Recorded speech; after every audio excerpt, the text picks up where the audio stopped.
अस्सलाम वालेकुम, welcome again. तो जहाँ से हमने लास्ट सेशन में छोड़ा था तो वहाँ से दोबारा से हम कंटिन्यू करते हैं। जी, आपको मेरी आवाज़ आ रही है?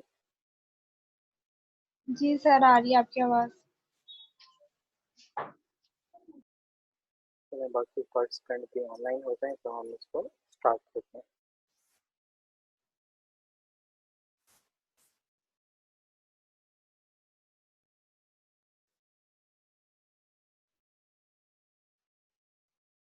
अच्छा, ये पॉइंट आपको ये स्लाइड्स नज़र आ रही है ना? जी सर, आ रही है नज़र। अच्छा, ये जो सेकंड पॉइंट है ये प्लीज़ आप पढ़िएगा। Communication is also required in government and non-profit organization. Communication skills play a major role at every level. ये बताएं कि इसमें हमने बाकी चीज़ें डिस्कस कर ली हैं, ये नॉन प्रॉफिट ऑर्गेनाइजेशंस कौन सी होती हैं? सर, जिस तरह हम एग्जांपल ले लें 112 की, ठीक है। ठीक है, मतलब इनको कोई प्रॉफिट नहीं होता, मतलब नॉन प्रॉफिट है। और ऐसी ऑर्गेनाइजेशन जो कि गवर्नमेंट की तरफ से है, विदाउट एनी प्रॉफिट ये नहीं, अच्छा अपनी मुझे ये जॉब बताएं, करते हैं चलो और ये तो लोगों को अच्छा सुने, ये तो चलो गवर्नमेंट ऑर्गेनाइजेशन है, ये प्राइवेट ठीक है सर। ऑर्गेनाइजेशंस भी नॉन प्रॉफिट। सर, उसकी कोई एग्जांपल नहीं पता मुझे। नहीं पता है उसकी एग्जांपल? No sir. जी, कोई और बताएगा आप में से स्टूडेंट्स में से? आपके बाप बताएं।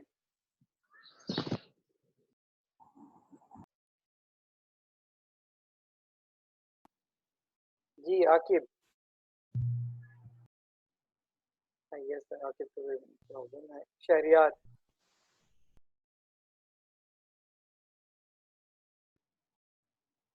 शहरियार, आप मेरी आवाज़ सुन रहे हैं?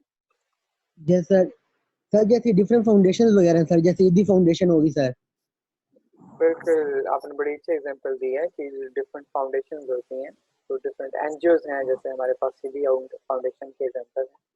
तो ये एक प्राइवेट ऑर्गेनाइजेशन है और ये नॉन प्रॉफिट ऑर्गेनाइजेशन है। तो जहाँ तक कम्युनिकेशन की बात है तो इसमें कोई ऐसा नहीं है कि बस प्राइवेट सेक्टर में ज़रूरत होती है या सिर्फ गवर्नमेंट सेक्टर में ज़रूरत होती है, बल्कि communication skills play a major role at every level and in all kind of organization. अच्छा, ये बताएं कि ये जो फाउंडेशंस होती हैं या नॉन प्रॉफिट ऑर्गेनाइजेशंस होती हैं तो वहाँ पे इसका रोल कैसे आता है कम्युनिकेशन का?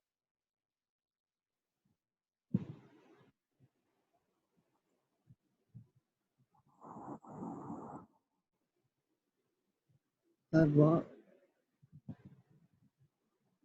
जो लोग चैरिटी देते हैं उनके साथ अच्छी कम्युनिकेशन होती है। बिल्कुल, थ्रू कम्युनिकेशन आप अपनी उन एक्टिविटीज़ को हाईलाइट करके क्या कर सकते हैं, डोनेशंस इकट्ठी कर सकते हैं। उन डोनेशंस को आप फिर फर्दर जो उस ऑर्गेनाइजेशन के प्रोजेक्ट्स होंगे उसमें लगा सकते हैं। तो ये भी एक इम्पोर्टेंट एस्पेक्ट है। अगर आपने देखा होगा कि आजकल तो बहुत ज़्यादा ट्रेंड है कि फेसबुक पे, सोशल मीडिया पे ये बाकायदा पूरी कैंपेन्स चलाई जाती हैं। उसका पर्पस भी यही होता है कि उन अपनी एक्टिविटीज़ को हाईलाइट करके डोनेशंस इकट्ठी करना। तो कुछ ऑर्गेनाइजेशंस ऐसी होती हैं जिसमें गवर्नमेंट इदारे उनको फंड्स प्रोवाइड कर रहे होते हैं और कुछ ऑर्गेनाइजेशंस ऐसी होती हैं जिसमें डोनेशंस जनरल पब्लिक दे रही होती है।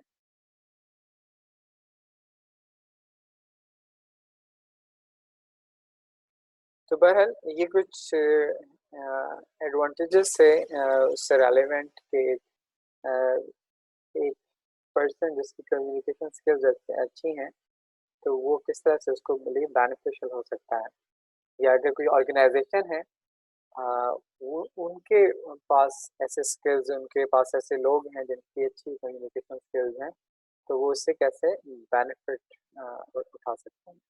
तो इसी तरह से लास्ट में इन्होंने अकाउंटिंग प्रोफेशन की एग्जांपल दी है। तो ये जस्ट स्पेसिफिक नहीं है किसी एक स्पेसिफिक प्रोफेशन में, बल्कि it is required in all kind of professions and in in all kind of fields.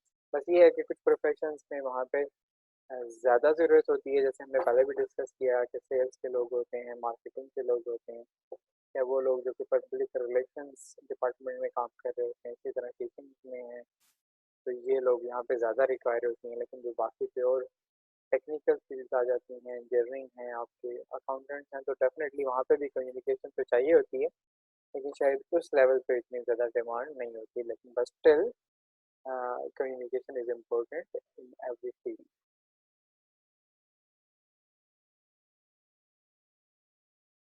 फिर नेक्स्ट जो हमारा स्लाइड है, this is communication and global market.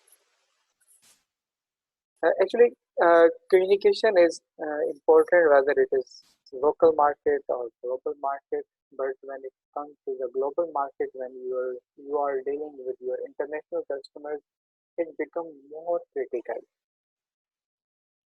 अगर फॉर एग्जांपल आपके मैसेज कन्वे कर रहे हैं, तो उसका आपको बहुत ज़्यादा ख्याल रखते हुए बिल को टाइप करना पड़ता है। अगर आपके जो आपके क्लाइंट्स फॉरेन क्लाइंट्स हैं, उनके साथ आपने डीलिंग करनी है या कुछ चीज़ें आपने इम्पोर्ट करनी है, एक्सपोर्ट करनी है, तो उसमें जो आप मैसेज में वर्ड्स यूज़ करते होते हैं वो बहुत ज़्यादा इम्पोर्टेंट होते हैं। और ऐसा नहीं है कि लोकल ऑर्गेनाइजेशन में इसका बिल्कुल यूजेज नहीं है, लोकल ऑर्गेनाइजेशन में भी है, लेकिन जब ग्लोबल मार्केट की बात आती है तो इनकी इसकी सेंसिटिविटी और ज़्यादा बढ़ जाती है। और यही वजह है कि ऑर्गेनाइजेशंस में वो ऑर्गेनाइजेशन जो कि ग्लोबल मार्केट में की वर्किंग होती है, तो वहाँ पे उन्होंने स्पेशल ऐसे लोग, ऐसे एम्प्लॉयज हायर किए होते हैं जो कि उस कंट्री की लैंग्वेज में एक्सपर्ट होते हैं। अच्छा, जहाँ तक हम ओवरऑल जनरल कम्युनिकेशन की बात करते हैं, तो ऐसा नहीं है कि जस्ट इंग्लिश ही कम्युनिकेशन होती है, बल्कि जो आपकी लोकल लैंग्वेज है उसमें भी आपकी एक्सपर्टीज होना बहुत ज़रूरी होती है। लेकिन जैसे आजकल एक कह लें कि इवन कि अगर हम पाकिस्तान की बात करें, तो जो लोकल कंपनी है जो कि यहाँ पे वर्किंग कर रही हैं, तो वहाँ पे भी अब कुछ ऑर्गेनाइजेशन ऐसे हैं जहाँ पे जो वे ऑफ कम्युनिकेशन है वहाँ पे इंग्लिश चल रहा है। तो डेफिनेटली वहाँ पे तो आपको इससे बिल्कुल भी आप जिसको कहते हैं ना कि छोड़ नहीं सकते इस लैंग्वेज को। तो आपने इस कोर्स के थ्रू भी और थ्रू आउट, जैसे फॉर एग्जांपल आपकी बीबीए डिग्री चल रही है अभी, आप लोगों का फिफ्थ सेमेस्टर ऑलमोस्ट आपके स्टिल आपके 3 to 4 सेमेस्टर रहते हैं, तो अभी आप लोगों का फोकस ना सिर्फ जनरल कम्युनिकेशन के ऊपर हो, बल्कि आपकी कोशिश होनी चाहिए कि आप जो एक मेजर हमने डिफरेंट स्किल्स हमने पहले देखी है ना, एक अच्छी कम्युनिकेशन के लिए डिफरेंट स्किल्स रिक्वायर होती हैं, उसमें तो उसमें एक स्किल लिंग्विस्टिक स्किल भी है कि आप अपने इंग्लिश को इम्प्रूव करें। Anyway, the final point here is the ability to communicate effectively with others is repeatedly named as a top quality of a successful business person. ये डिफरेंट सर्वेज भी हुए हैं, तो उस सर्वेज की भी यही फाइंडिंग है कि एक ऑर्गेनाइजेशन में, इवन के एक मैं स्टडी पढ़ रहा था, तो उसमें उन्होंने बताया था कि जो ऑर्गेनाइजेशन हैं वो टॉप क्वालिटीज़ जो रिक्वायर्ड करती हैं किसी भी कैंडिडेट से, तो उसमें एक क्वालिटी अच्छी कम्युनिकेशन है। और ऑर्गेनाइजेशंस प्रेफर करती हैं उन कैंडिडेट्स को जो जिनकी कम्युनिकेशन स्किल्स बेहतर होती हैं। अगर आप कहीं पे कोई इंटरव्यू देने के लिए जाते हैं और ऐसी सिचुएशन होती है कि 2 कैंडिडेट हैं और दोनों का सेम क्वालिफिकेशन एंड एक्सपीरियंस है, और अगर आप एक की कम्युनिकेशन स्किल दूसरे से बेहतर होंगे, तो डेफिनेटली उसको हायर कर लिया जाएगा जिसकी कम्युनिकेशन स्किल ज़्यादा बेहतर होती हैं।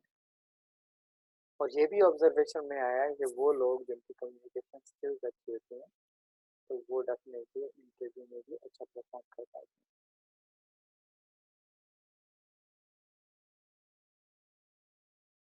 हाँ, और जहाँ तक सक्सेसफुल बिजनेस पर्सन की बात है, जैसे कि हम इस स्लाइड में हम डिस्कस कर रहे हैं, तो उसके लिए बहुत ज़्यादा इम्पोर्टेंट है कि अगर बीइंग ऑनर देखें तो उसकी इफेक्टिव कम्युनिकेशन स्किल बहुत ज़्यादा इम्पोर्टेंट है, और स्पेशली अगर आपका बिजनेस वो अक्रॉस द बॉर्डर भी चल रहा है तो उसमें तो ये चीज़ और ज़्यादा इम्पोर्टेंट हो जाती है।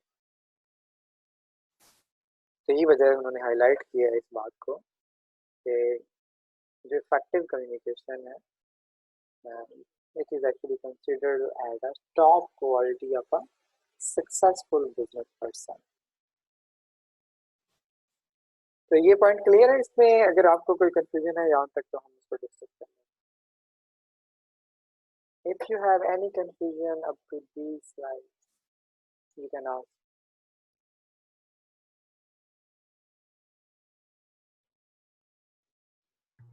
अच्छा, नहीं आगे चलते हैं हम।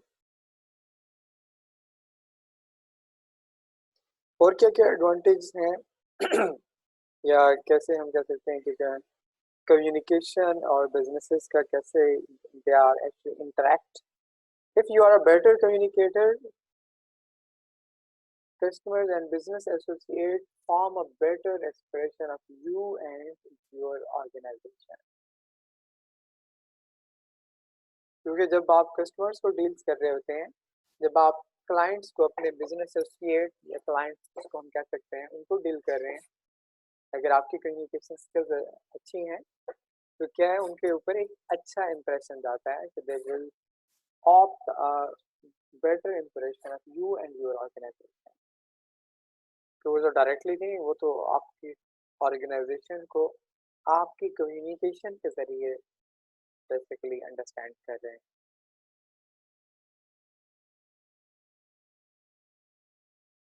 And next point is your ability to communicate is in fact your trademark।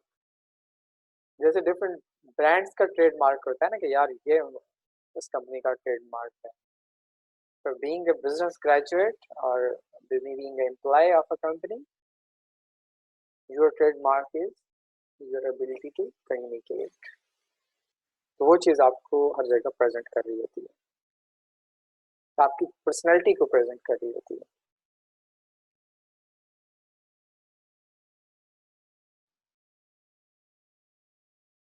अच्छा, एक बिजनेसमैन को किस तरह से हेल्प करती है, तो ये उन्होंने बताया कि as a businessman you will regularly plan, design and control affairs to maximize your production and minimize your cost।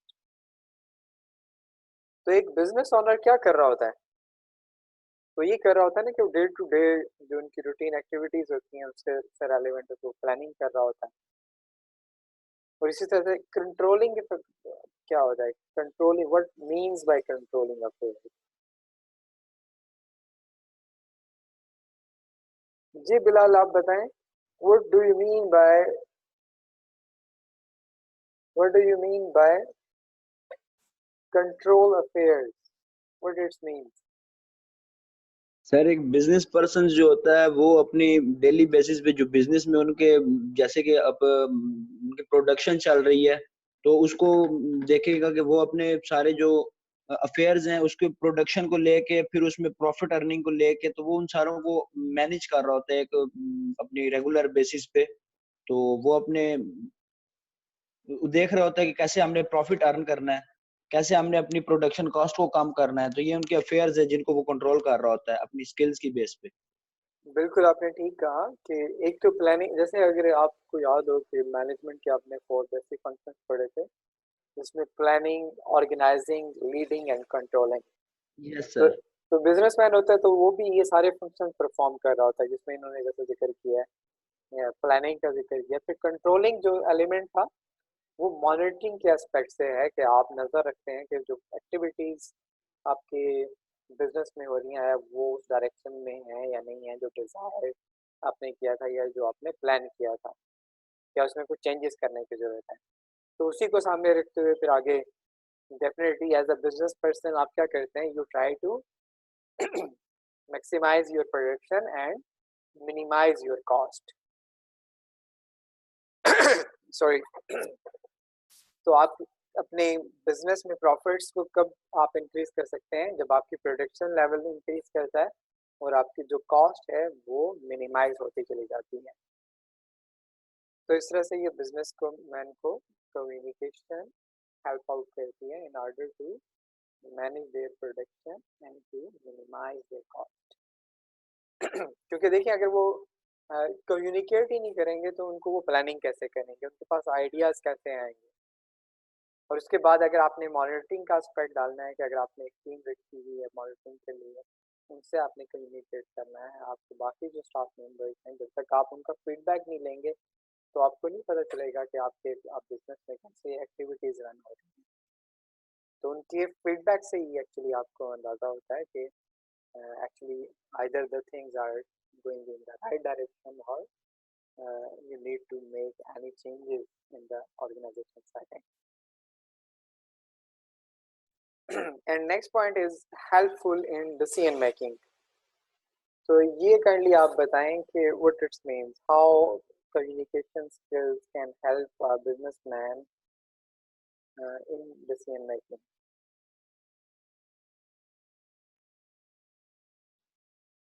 जी आखिर आप बताएं।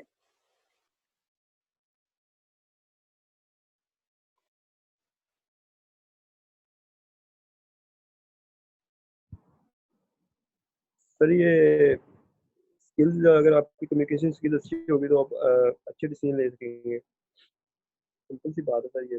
नहीं कैसे है वही तो आप एलेबोरेट करें। सर आप कम्युनिकेट करेंगे अपने जितने भी आपके वर्कर्स हैं उनके जो वर्क में, आप उनके साथ बातचीत करेंगे, अपनी स्किल के जरिए आप अच्छे डिसीजन हासिल कर सकेंगे। ऐसे सर सिंपल ये पॉइंट रीड करते ही पॉइंट आता है माइंड में यही। बिल्कुल आकिब आपने बिल्कुल ठीक बताया, ऐसे ही है कि आपके फॉर एग्जांपल अगर आप अपने वर्कर्स से कोई राय नहीं लेंगे, आपको एक तो वो डिसीजन होते हैं ना कि कुछ ऑर्गेनाइजेशन में सारे के सारे डिसीजन हायर मैनेजमेंट खुद से ले लेती है। लेकिन अगर आपने एक कॉन्सेप्ट पढ़ा होगा एमबीओ, मैनेजमेंट बाय ऑब्जेक्टिव्स, या इस तरह से डिफरेंट मैनेजमेंट टेक्निक्स हैं जो कि रिकमेंड करती हैं कि आप डिसीजन मेकिंग में अपने एम्प्लॉयज़ को इन्वॉल्व करें, क्योंकि एक अच्छा डिसीजन तभी लिया जाता है जब तक आप अपनी टीम से बातचीत नहीं करेंगे, उनसे कम्युनिकेट नहीं करेंगे। जब आपके पास एक अच्छी क्लियर सिचुएशन आपके सामने आ जाती है तो आप ज़्यादा बेहतर पोजीशन में हो सकते हैं एक अच्छा डिसीजन लेने में। So this is how good communication skills help a businessman in making a good decision making, or we can say helpful in decision making.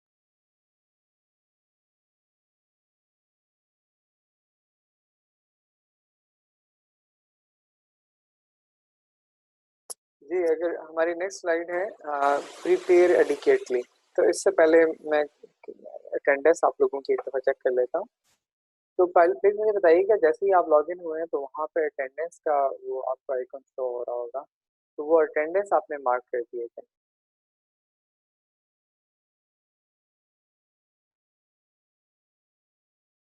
तो आप में से ऐसे स्टूडेंट जो कि अभी ऑनलाइन है लेकिन उसने अभी तक अटेंडेंस मार्क नहीं की?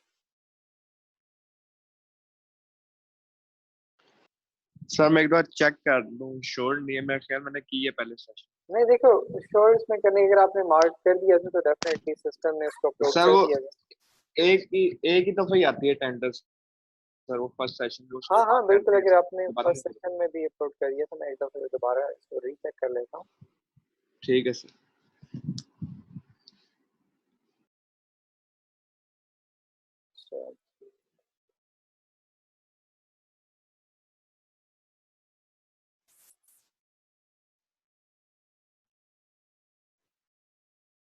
अच्छा 12 पार्टिसिपेंट हमारे पास अभी ऑनलाइन है इंक्लूडिंग मी, तो ये सबके सब एक ही सेक्शन के हैं या डिफरेंट के हैं? सर वो कल सेल्फ रिकॉर्डेड नहीं लिखा आ रहा था, आज सर सेल्फ रिकॉर्डेड लिखा आ रहा है अटेंडेंस पे ना। अच्छा गुड, चलो मुझे शायद वो सेटिंग का मसला है, जैसे ही आपने क्लिक किया। अच्छा सेल्फ रिकॉर्डेड, चलो फिर भी ठीक है, अगर वो सेल्फ रिकॉर्डेड है तो उसने ऑटोमेटिकली रिकॉर्ड कर लिया होगा। मैं इसको एक बार दोबारा से चेक कर लेता हूँ। अच्छा हाँ जी, उसामा की मैं प्लीज आपको कंफर्म कर देता हूँ कि क्योंकि हमने जी साद। सर सेल्फ रिकॉर्डेड इसलिए आ रहा है क्योंकि हमने खुद अटेंडेंस मार्क किया ना हाँ ठीक है गुड। स्टूडेंट सर, इसलिए सेल्फ रिकॉर्डेड आ रहा ऐसे है। चले एनीवे मैं आपकी अटेंडेंस बोल देता हूँ कि आपको कंफर्म हो जाएगा कि आपकी अटेंडेंस लग चुकी है कि नहीं। उसामा की अटेंडेंस लग चुकी है, उसामा यहाँ जैब। समीर की अटेंडेंस लग चुकी है, साद की अटेंडेंस हो चुकी है, हाँ मोहम्मद शहरियार इनकी अटेंडेंस हो चुकी है, उसामा बिन शबीर इनकी अटेंडेंस हो चुकी है। अच्छा मिर्ज़ा एहसन इनकी अटेंडेंस नहीं हुई, ये अब मैं मार्क कर रहा हूँ। शेख मोहम्मद उमैर इनकी अटेंडेंस भी नहीं हुई तो मैं इनको एब्सेंट मार्क कर रहा हूँ। आकिब हैं, आकिब की अटेंडेंस नहीं हुई। आकिब तो प्रेजेंट है, आकिब क्यों नहीं अटेंडेंस हुई? आकिब इरशाद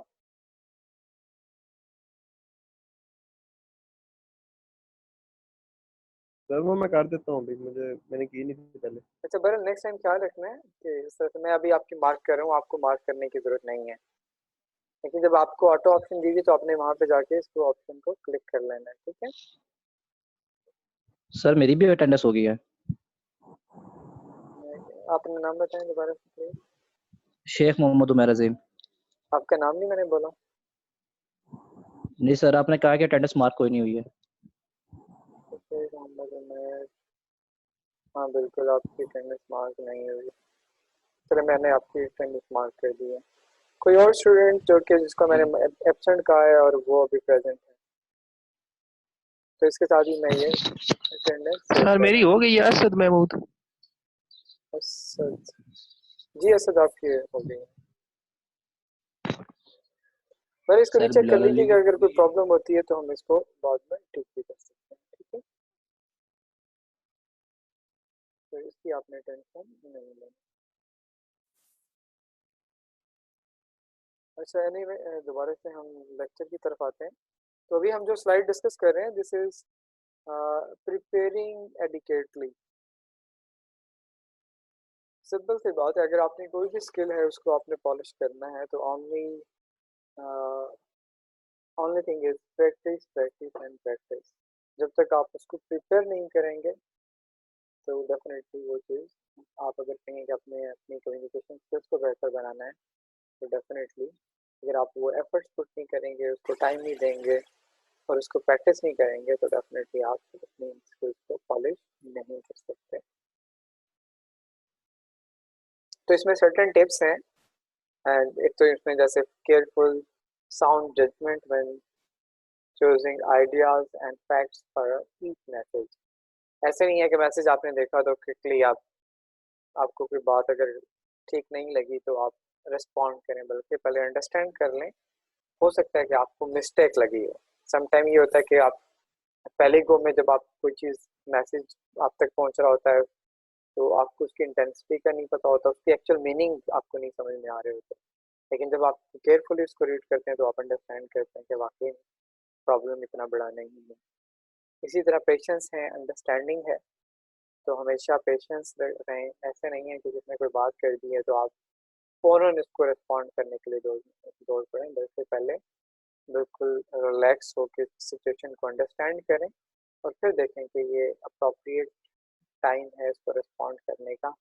क्योंकि ये अक्सर औकात सिर्फ और सिर्फ मिसअंडरस्टैंडिंग की वजह से आपने देखा होगा कि बहुत बड़ी बड़ी लड़ाइयाँ हो जाती हैं लोगों के दरमियान, और जब एक्चुअल में वो सॉर्ट आउट करते हैं तो पता चलता है कि एक्चुअल में तो कोई प्रॉब्लम ही नहीं है। तो इसलिए कभी भी आपने उसको कहते हैं ना कि वो हौसले से काम लेना चाहिए, और जब तक हमारी फुल अंडरस्टैंडिंग ना हो उसको रिस्पॉन्ड ना करें। और फिर नेक्स्ट के आप हर मामले में जैसे बाकी मामलात में एथिक्स को फॉलो करना ज़रूरी है, तो इसी तरह से जब हम कम्युनिकेशन की बात करते हैं, it is necessary to follow the code of ethics related to communication. ये पहले भी मैंने डिस्कस किया है कि हमें अच्छा लगे ना लगे तो इंग्लिश से हमारा छुटकारा नहीं है, हमें हर हाल में इंग्लिश लैंग्वेज में बेहतर बनाना है।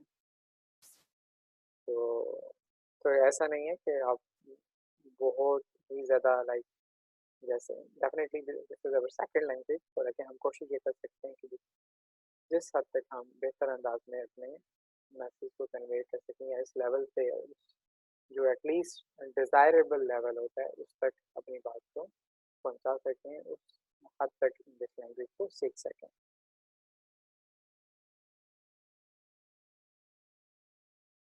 Applied knowledge of communication process, principles, and successful methods for sending and receiving message.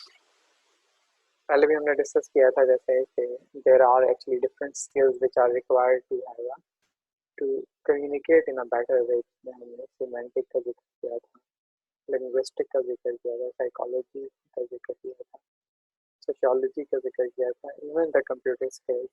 तो ये सारी skills हैं जिनको आप यूटिलाइज करके या बेहतर बना के आप क्या कर सकते हैं, you can improve your written and oral communication. The next point is the knowledge of culture conventions of your audience. You should, for example, if you are working in an organization, you must know what are the critical points in a specific culture. क्योंकि sometime ऐसे होता है ना कि एक बात एक specific culture में तो वो शायद वो उसके मीनिंग डिफरेंट होते हैं, लेकिन वही बात अगर किसी और कल्चर में की जाए तो वो लोग बहुत ज़्यादा माइंड करेंगे। तो इसलिए it is also very important to have the knowledge of a specific culture, especially if you are working in an organization where you have the people from the diverse cultures and diverse backgrounds.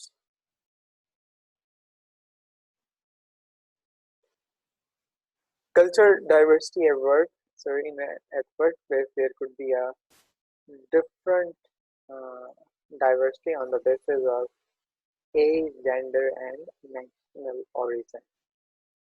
अगर हम अपनी local organisations की बात करें तो यहाँ पे ज़्यादातर जो डाइवर्सिटी होती है that is on the basis of age and gender. गो के नेशनल ओरिजिन की अगर हम बात करें तो प्रोविंशियली तो ऐसा है कि there could be the people from different provinces, like in one organization there could be the employees from the Punjab, from Balochistan, from KPK, from Gilgit, from Kashmir, from all different parts of our country. लेकिन अगर आप gulf में चले जाएंगे, gulf के countries में देखें, आप यूरोपियन कंट्रीज में देखें, अमेरिका में, तो ऑस्ट्रेलिया में, न्यूजीलैंड, जितने भी कंट्रीज हैं, तो वहाँ पे क्या है कि जो पॉपुलेशन है वो भी बहुत डाइवर्स है और कोई सेम डाइवर्सिटी आपको ऑर्गेनाइजेशंस में भी मिलती है। तो उसमें भी आपको डिफरेंट एथनिक ग्रुप की प्रेजेंटेशन मिलेगी ऑर्गेनाइजेशन। तो ऐसी ऑर्गेनाइजेशन में फिर आपको वहाँ पे कम्युनिकेशन बहुत टफ हो जाती है कि किस तरह से आपने फिर आपको बहुत ज़्यादा ख्याल रखना पड़ता है कि आप कोई वर्ड्स ऐसे यूज ना करें जो कि किसी स्पेसिफिक एथनिक ग्रुप के लिए ग्राम गुजरे। लेकिन जहाँ जहाँ इसके कुछ disadvantages हैं and we can say it make the communication bit hard, but we can say there are some advantages as well for having a diversity at workplace and in organization. Can you please highlight, is there any aspect you are considering in your mind that where and the diversity can play a positive role in an organization? तो kindly ये आप लोग बताएं। मारूफ आप बताएं। Sir मुझे आपकी question की समझ नहीं आई। क्वेश्चन मेरा ये है कि जैसे हम बात कर रहे हैं कि जहाँ पे डाइवर्सिटी होती है तो वहाँ पे आपको कम्युनिकेशन बड़ी हार्ड हो जाती है और आपको बहुत केयरफुली आपको कम्युनिकेट करना पड़ता है। तो क्या इसके कोई पॉजिटिव एस्पेक्ट भी होते हैं डाइवर्सिटी के एक ऑर्गेनाइजेशन के लिए? सर पॉजिटिव एस्पेक्ट्स होते हैं अगर हम अपने मतलब एहतियात से अगर हम सबको देख के बात तो करें। ठीक है, एहतियात करना वो तो हमने पहले डिस्कस कर ली है, लेकिन इसके पॉजिटिव एस्पेक्ट क्या होंगे? सर नहीं पता मुझे। अच्छा, कोई और स्टूडेंट में से? सर अगर ऐसी सिचुएशन हो कि जिसमें ऐसी डाइवर्सिटी की सिचुएशन हो जिसमें हमें ऐसे बात करने के लिए ज्यादा सेंसिबल होना पड़े, तो ये ऑटोमेटिकली हमारी जो कम्युनिकेशन स्किल है उसको बढ़ा रही होती है। तो ये बाद में जो है ये ऑर्गेनाइजेशन के लिए कभी भी ऐसी कोई सिचुएशन अराइज होती है जिसमें ऐसी कोई डाइवर्सिटी की सिचुएशन आती है, तो वो उसमें बहुत हेल्पफुल होगी उसको सॉर्ट आउट करने के लिए। किसी हद तक कह सकते हैं। डेफिनेटली अगर आपके पास डाइवर्स लोग होंगे, वो different languages, they can speak different languages, तो सही हो सकता है क्या वो एम्प्लॉयज आपस में नई लैंग्वेजेस सीख सकते हैं। तो एक तो ये एस्पेक्ट है। इसके अलावा जो मेन एस्पेक्ट है वो ऑर्गेनाइजेशन जहाँ पे इनोवेशन की, क्रिएटिविटी की बहुत ज़्यादा ज़रूरत होती है, क्योंकि जब डाइवर्सिटी होगी तो इट्स मीन्स कि आपके पास लोग डाइवर्स बैकग्राउंड से आए हुए हैं, डाइवर्स कल्चर से आए हुए हैं, तो हर बंदा अपने इलाके से एक डिफरेंट आइडियाज लेके आता है, ऐसे ही है ना। तो जब वो सारे आइडियाज शेयर होते हैं तो सम टाइम ऑर्गेनाइजेशन के लिए कुछ ऐसे नए उनको पॉइंट्स मिल जाते हैं, या अपनी प्रोडक्ट्स या सर्विसेज में वो ऐसी इनोवेशन ला सकते हैं, ऐसी क्रिएटिविटी ला सकते हैं जो एक ऑर्गेनाइजेशन के लिए लॉन्ग टर्म में बहुत ज़्यादा बेनिफिशियल हो सकता है। yes. तो सेम सब्जेक्ट में एक और क्लास में पढ़ा रहा हूँ, तो वहाँ पे भी मैं डिस्कस कर रहा था कि अमेरिका की ये जो बड़ी बड़ी कंपनीज हैं, जिसमें हमारे पास आईफोन है, गूगल है, माइक्रोसॉफ्ट है, तो अगर आप इनका डाटा उठा के देखें तो इसमें बहुत ज़्यादा आपको बड़ी तादाद एम्प्लॉइज की आपको डिफरेंट कंट्रीज से मिलेगी, और ये ऑर्गेनाइजेशन बहुत ज़्यादा इनक्रेज करती हैं डाइवर्सिटी को। और इसकी एक बेहतर रीज़न ये भी है कि उनको अपनी प्रोडक्ट एंड सर्विसेज में कंटिन्यूसली उसमें इनको क्रिएटिविटी लाना होती है, इनोवेशन लाना होती है, और वो रिजल्ट भी आपके सामने है। अभी जैसे रिसेंटली जो इनके अमेरिकन प्रेसिडेंट हैं, उन्होंने अभी कुछ पाबंदियां लगाई हैं इसके ऊपर, इमिग्रेशन के ऊपर, इन कंपनीज की तरफ से कुछ बयान भी आए थे कि ये ऑर्गेनाइजेशन के लिए अच्छा साइन नहीं है, क्योंकि उनकी एक बड़ी तादाद वो डिफरेंट डाइवर्स ग्रुप से या डिफरेंट कंट्रीज से आती है। तो ये सर्टेन पॉइंट्स पे कल्चर डाइवर्सिटी है वर्क कर रहा है, तो इसमें इन्होंने हाईलाइट किया कि diversity has caused problems to the organisation but it has also brought certain strengths, जैसे हमने अभी डिस्कस किया। So again, changing demographics have contributed to change in the managerial style, making effective communication central to the success in carrying out the organization's business. So this is how the cultural diversity can help an organization to expand their business. तो ये तो कुछ बातें थी diversity के हवाले से। तो इसमें फाइनल हम देख लेते हैं कि एडवांसेस इन टेक्नोलॉजी। जैसे अभी पहले भी हमने स्किल्स में बात की थी कि कंप्यूटर स्किल्स भी एक इम्पोर्टेंट स्किल है, which is very important in order to communicate.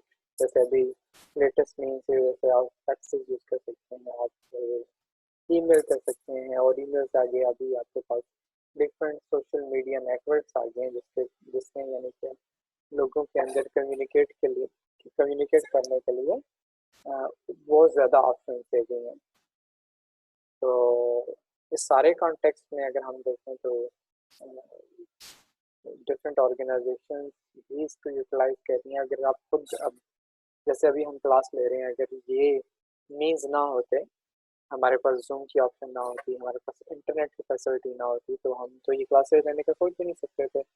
और ये क्या होता है, इस पूरे करंट सिचुएशन में आपका पूरा एक सेमेस्टर ज़ाया हो जाता है। So it is only because of the advance in technology we are able to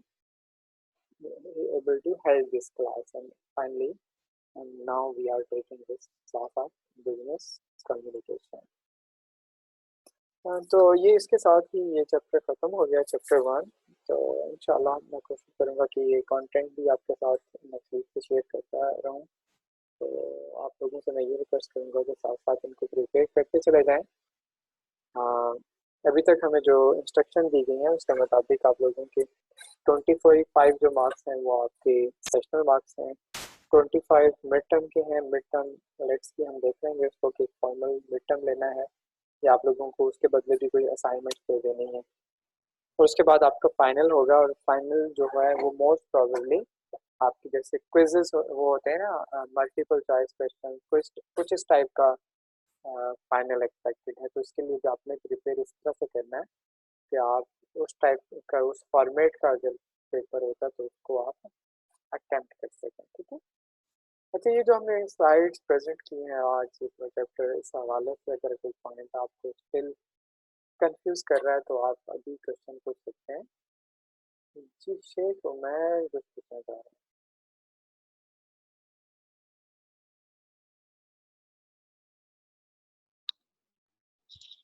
sir हूँ। जी उमेर, सर ये advantages of communication in your career के अंदर थर्ड पॉइंट समझ नहीं आ रहा था सर।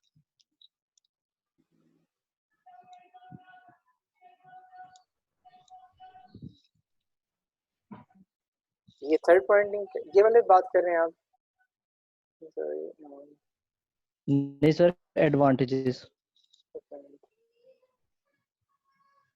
ये वाला पॉइंट जो है, मैसेज रिटन टू नहीं sir, international customer. Advantages of communication in your career. अच्छा अच्छा, ठीक है, इससे ऊपर ठीक। तो आपने उसको फिर नहीं हाईलाइट किया था? हाँ, इसकी यस बात कर रहे हैं। यस सर, यस तो सर। इसमें क्या चीज़ समझ नहीं आ रही थी आपको? सर ये थर्ड पॉइंट पूछना था। देखिए, इसको आप रिपीट करें, एक बार पढ़ें जरा।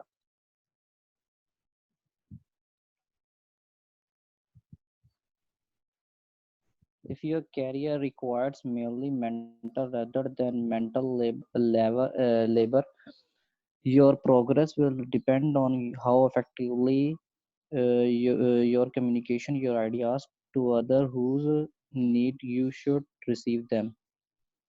या देखो, सिंपल सी बात है, एक मजदूर जो काम कर रहा होता है तो उसका ज्यादातर काम क्या होता है? वो मैनुअल लेबर वाला काम होता है। जैसे उसको कह दिया यार ये चीज़ें उठा लो, ये उठा के वहाँ ले जाओ, वहाँ से वहाँ ले जाओ, या आपने अगर कोई बिजनेस की आपने आउटलेट बनाई हुई है तो वहाँ वो सेटिंग कर देगा, ठीक है।